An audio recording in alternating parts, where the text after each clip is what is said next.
Praise the lord. ప్రభువైన యేసు నామములో అందరికీ వందనములు. యేసయ్య మాటను ఈ కార్యక్రమాన్ని వీక్షించడానికి ప్రేమతో మిమ్మను ఆహ్వానిస్తున్నాను. ఈ దినము అపోస్తల కార్యముల గ్రంథము 23వ అధ్యాయము 12వ వచనం నుండి 22 వచనాల వరకు ధ్యానించుకుందాం. ఉదయమైనప్పుడు యూదులు కట్టుకట్టి తాము పౌలును చంపు వరకు అన్నపానములు పుచ్చుకునమని ఒట్టు పెట్టుకునిరి. ఈ కుట్రలో చేరిన వారు 40 మంది కంటే ఎక్కువ. వారు ప్రధాన యాజకుల యొద్దకును పెద్దల యొద్దకును వచ్చి, మేము పౌలును చంపు వరకు ఏమీ రుచి చూడమని గట్టిగా ఒట్టు పెట్టుకొని ఉన్నాము.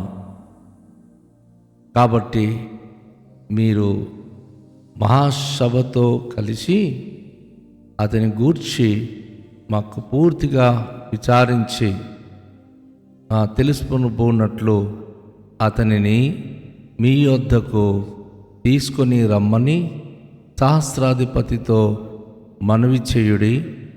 అతడు దగ్గరకు రాక మునుపే మేము అతన్ని చంపుటకు సిద్ధపడి ఉన్నామని చెప్పిరి. అయితే పౌలు, నేను మేనల్లుడు, వారు పొంచి ఉన్నారని విని వచ్చి కోటలో ప్రవేశించి పౌలుకు ఆ సంగతి తెలిపాను.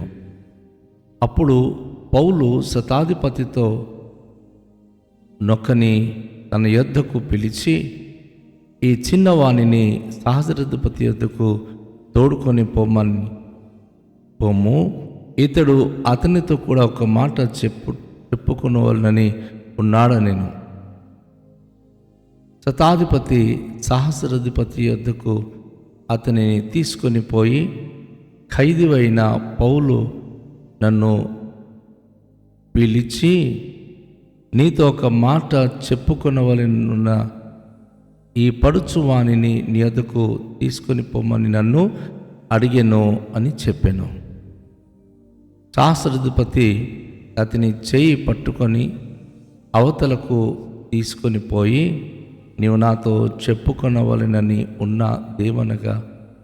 దేమని నన్ను ఒంటరిగా అడిగాను.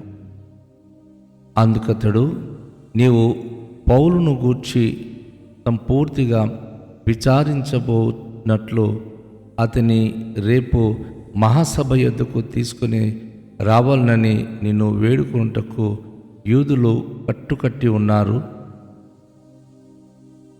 వారి మాటకు నువ్వు సమ్మతింపవద్దు. వారిలో 40 మంది కంటే ఎక్కువ మనుషులు అతని కొరకు పొంచి ఉన్నారు. వారు అతని చంపు వరకు అన్నపానములు పుచ్చుకునమని ఒట్టు పెట్టుకొని ఉన్నారు. ఇప్పుడు నీ యొద్ద మాట తీసుకునవలెనని కనిపెట్టుకొని సిద్ధంగా ఉన్నారని చెప్పాను. అందుకు సహస్రాధిపతి, నీవు ఈ సంగతి నాకు తెలిపితివని ఎవనితోనూ చెప్పవద్దని ఆజ్ఞాపించి ఆ పడుచువానిని పంపివేసెను. ప్రభునందు ప్రియమైన వాళ్ళారా, ఈరోజు మనం చదువుకున్న వాక్య భాగంలో పౌలు జీవితానికి ఎదురవుతున్న సమస్య ఎలాంటిదో చూస్తున్నాం. సహస్రాధిపతి, శతాధిపతి వీరందరూ సేఫ్టీగా ఆయనకి ఒక చోట ఉంచి ఉంటే, ఆయన విచారణ కాకముందే యూదులు, నిష్ఠ కలిగిన యూదులు, వారి యొక్క అనుచరులు పౌలు యొక్క బోధకు వ్యతిరేకించి, ఆ బోధ ఎవరు వినకూడదు, ఆ బోధ తమకు అవసరం లేదని ఎంచిన వారు సుమారుగా ఒక 40 మంది కంటే ఎక్కువ మంది ఒక గుమ్ము కూడి వారు కొట్టు పెట్టుకున్నారు. వారి యొక్క కుట్రలో మొదటి భావం ఏమిటంటే, పేతురు ఒక చోటు నుంచి మరొక చోటికి తీర్పు కోసం వెళ్ళబోతున్నాడు. పౌలు తను తీర్పు తీర్చడానికి ఆయనకి తీసుకెళ్ళబోతున్నారు. కాబట్టి మధ్య త్రోవలో అడ్డుకొని అతన్ని చంపేస్తే మరి సమస్య ఏముండదు. ఆయనకి తీర్పు తీర్చి ఆయనకి మరలా బ్రతికించడం కంటే ఆయనకి చంపడమే మంచిది అని ఎంచుకొని వారు ఒక తీర్మానానికి వచ్చారు. ఆయనకి చంపే వరకు మేము అన్నపానములు తీసుకోము, భుజించము, మేము ఫాస్టింగ్తోనే ఉంటాం, అతనికి మేము చంపేయాలి. వారి యొక్క ఆలోచన చూడండి.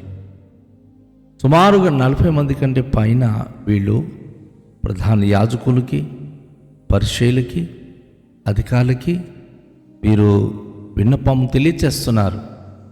మాకు పౌలు ప్రాణం కావాలి, ఆయనకి చంపే వరకు మేమేం తీసుకోము. ప్రియ దేవుని యొక్క సంఘమా, మన భారతదేశంలో కూడా అనేక ప్రాంతంలో దైవ సేవకులకు చంపేయాలని, సంఘాలను కూల్చాలని ఎంతోమంది తీర్మానం తీసుకుంటున్నారు. వారి తరములో సంఘాలన్నీ కూడా నాశనం చేయాలని, ఎంతోమంది సేవకులకు హతమార్చాలని కంకణాలు కట్టుకుంటున్నారు. దానికి చాలా వరకు బలైపోతున్నటువంటి సేవకులు ఉన్నారు. చాలా ప్రాంతాల్లో సంఘాలు నేల కూల్చేస్తున్నారు.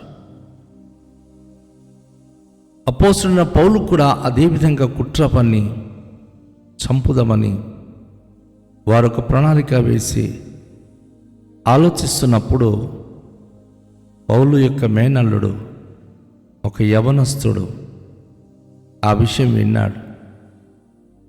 విని ఎట్టి పరిస్థితుల్లో ఈ విషయం వెళ్ళి పౌలుకి చెప్పాలి, అధికారుల దృష్టికి తీసుకెళ్లాలని బహు జాగ్రత్తగా ఆయన బంధకాలు ఉన్న పౌలు దగ్గరికి వచ్చి ఆ విషయాన్ని చెప్తా ఉన్నాడు.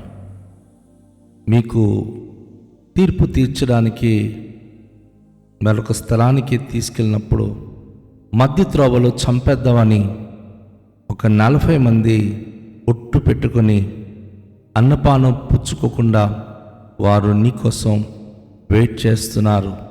ఈ విషయాన్ని మనము అధికారులకి చెప్పాలి అని చెప్పినప్పుడు పౌలు ఒక సైనికుడిని పిలిపించి ఈ పడుచువానికి శాస్త్రాధిపతితో ఏదో మాట్లాడాలని ఉన్నట, మీరు తీసుకొని ఆయనకి వెళ్ళి కలపండి అని చెప్పినప్పుడు సహస్రాధిపతి దగ్గరికి వెళ్ళిన ఈ పడుచువానికి ఆయన అడుగుతున్నాడు, ఏమయ్యా నాతో ఏ విషయం చెప్పడానికి వచ్చావు, ఏం మాట్లాడడానికి వచ్చావని. అప్పుడు ఆ పడుచు అబ్బాయి అంటున్నాడు, అయ్యా పౌలు భక్తునికి తరలించినప్పుడు చంపుదామని 40 మంది ఒట్టు పెట్టుకొని భోజనపానం మానుకొని ఎదురు చూస్తున్నారు.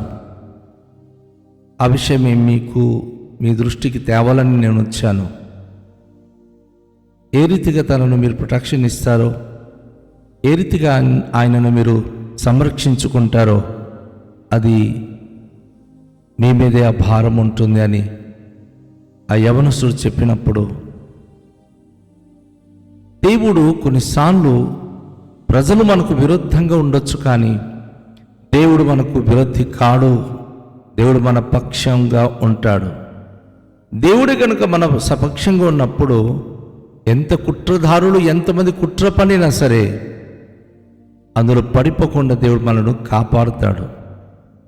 ఆయన మనకు దాటిస్తాడు. మనం ప్రొవైడ్ చేయాలి, దేవుని కోసం కనిపెట్టాలి, దేవుని యొక్క స్వరాన్ని వినాలి, ఆయన బట్టి మనం ముందుకు సాగిపోవాలి. శతాధిపతి ఆ మాట విన్నప్పుడు ఆయన అంటున్నాడు ఆ పరుచువానికి, ఇదిగో నువ్వు నాకు చెప్పినట్లుగా ఈ విషయము ఎవరికైనా నువ్వు మరి చెప్పావా? నువ్వు ఎవరికి చెప్పవద్దు. ఈ విషయం నాకు చెప్పినట్టు కూడా ఎవరికి తెలవకూడదు.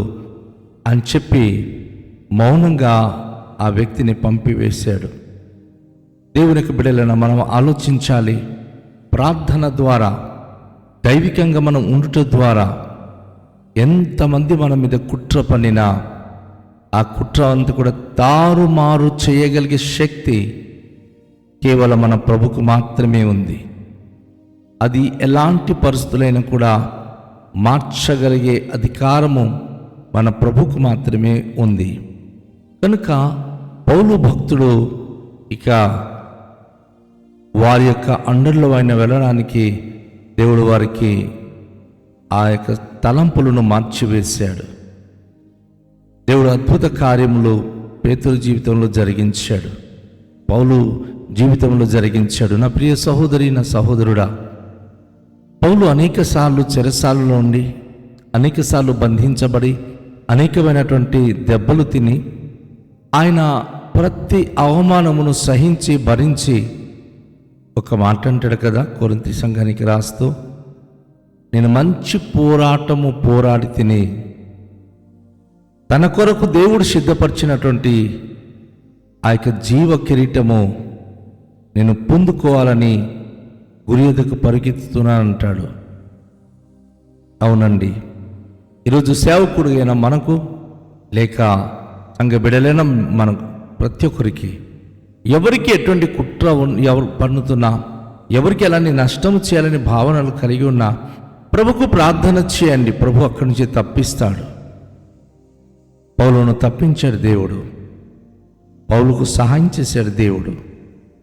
అద్భుత కార్యములు పౌలు జీవితంలో జరిగించాడు. ఈ దినము మీకును మీ కుటుంబానికి కూడాను ఈ లోక సంబంధమైన కుట్ర తగలకుండా, నష్టములు కలగకుండా, ఎలాంటి ఇబ్బందుల మధ్య మిమ్మను ఎవరు నెట్టకుండా మీకు సంరక్షించగలిగే సామర్థ్యత మన దేవునికి ఉంది. కనుక రండి, తలలోంచి దేవునిలో మనము ప్రార్థన చేద్దాం. దయగల తండ్రి, మీ పరిశుద్ధ నామానికి స్తోత్రాలు. పౌలు భక్తుని జీవితంలో ఎన్నో భయంకర ఘట్టాలు ఆయన దాటుతూ, ప్రభా, మనుషుల యొక్క కుట్రలు, వారి యొక్క ప్రభా భయంకరమైనటువంటి ప్రభా తనపై తీసుకుంటున్న చర్యల నుంచి మీరు తప్పించి రక్షించి తోడేవుని నడిపిస్తున్న దేవుడవు మీరు. ఈరోజు మీ వైపు కనిపెడుతూ మీ యొక్క ప్రభువైన వాక్యం బడి జీవించే ప్రతి ఒక్కరికి మీ సంరక్షణ, మీ భద్రత దయచేసి సకల మహిమ, ఘనత, ప్రభావాలు మీరే పొందుకొనుమని యేసు నామములో ప్రార్థిస్తున్నాము తండ్రి, ఆమేన్. అందరికీ షాలోం. ప్రభు మనను దీవించునుగాక.